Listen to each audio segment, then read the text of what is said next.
It's another edition of Time About the Movies, and today we're taking a look at the films of December 1st, 1995. Only three movies to look at today. Not really memorable movies. We are on the week after Thanksgiving, and usually this is where the leftovers come into play.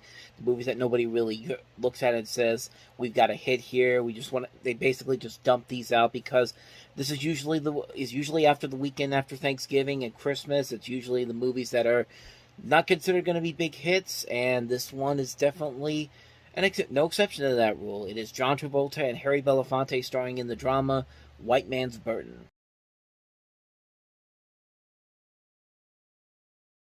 From the concept alone, this has a really good idea to it. It's set in an alternate America where the social and economic positions of black people and white people are reversed. And that's something that could be really, really interesting. Like, it could be something, you would see somebody like Spike Lee probably doing a movie like this, or even someone more recently, Boots Riley. This has kind of a feel of something that would come from the same person that made Sorry to Bother You, which is a great movie. And it starts off pretty strongly, too. It starts off like you think it's going to be. You think it's going to be like a satirical commentary on what would happen if the roles are reversed. And it does start off that way in the beginning, but it really, really does not work in the end. This is one of those movies that has such a great concept to it and such good people enough there to make it work, but it just kind of takes the safe route all the way to the rest of it, because it doesn't really do anything interesting with that plot that they have here. I mean, you've got two really good, capable actors, John Travolta and Harry Belafonte, and you also have a cast that includes Kelly Lynch, Margaret Avery, Cheryl Lee Ralph, Carrie Snodgrass, Andy Lawrence is in here as well, and you think you'd have something there, but it just doesn't come together, I think, as well as they wanted to, and I think I can tell you why that is. I think it's because they took the route of, let's turn this into a little bit of an action movie. We're going to make it so that John Travolta has to kidnap the Harry Belafonte character, and then we're just going to kind of do... we want to try to recreate Pulp Fiction success again, and why not? Because this is the same man that did Pulp Fiction, the producer, Lawrence Bender. But,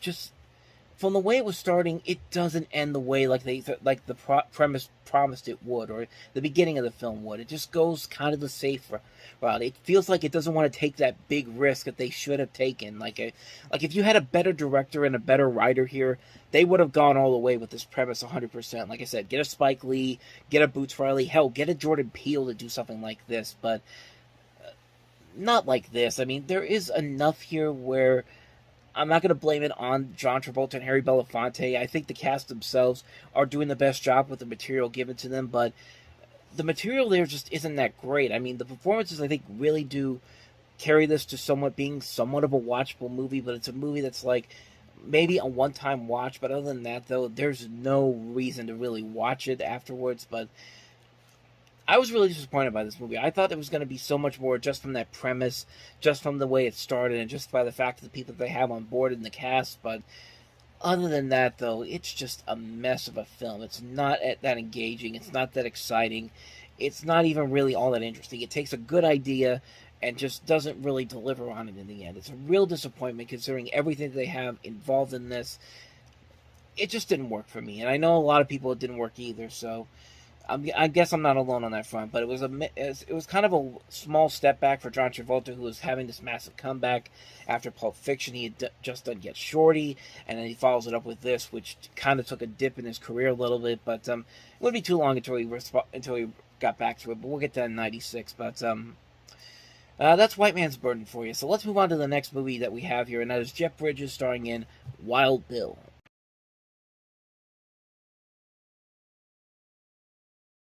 Kind of like with White Man's Burden, another movie that has a lot of promise to it. I mean, Walter Hill directed this. This is the same guy that did 48 Hours. And, of course, he did these great movies, Brewster's Millions, The Warriors, I guess Red Heat's not a great movie, but it's a fun movie. But he has made a lot of really good movies. And you got Jeff Bridges starring as Wild Bill Hickok. And also Ellen Barkin's in here. John Hurt, Diane Lane, Keith Carradine, David Arquette, Christina Applegate, Bruce Dern, James Remare, just a great cast overall, and it just doesn't deliver what it should have really delivered to everybody. This movie feels like a film that was trying to be too close to a Western film, and westerns are really a hard seller. Like, yeah, you get a great movie like Unforgiven every once in a while, and something unique like Sam Raimi's The Quick and the Dead from earlier this year. But other than that, though, like most of these westerns have not performed very well. It's because westerns are really hard to make in modern times and make a success, and this is a prime example of it.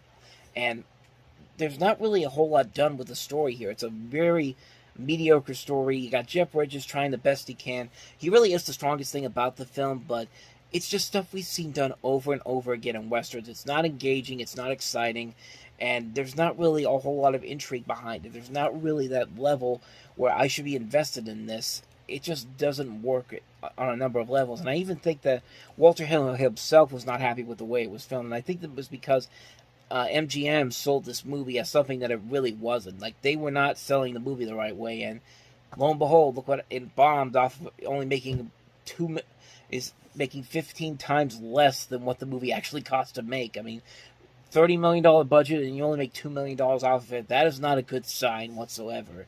So, yeah, quick one there, but that's Wild Bill. Not a very good movie, and you kind of see why. So, let's move on to the last movie that we have here, and that is Andy Garcia leading another all-star cast in Things to Do in Denver When You're Dead.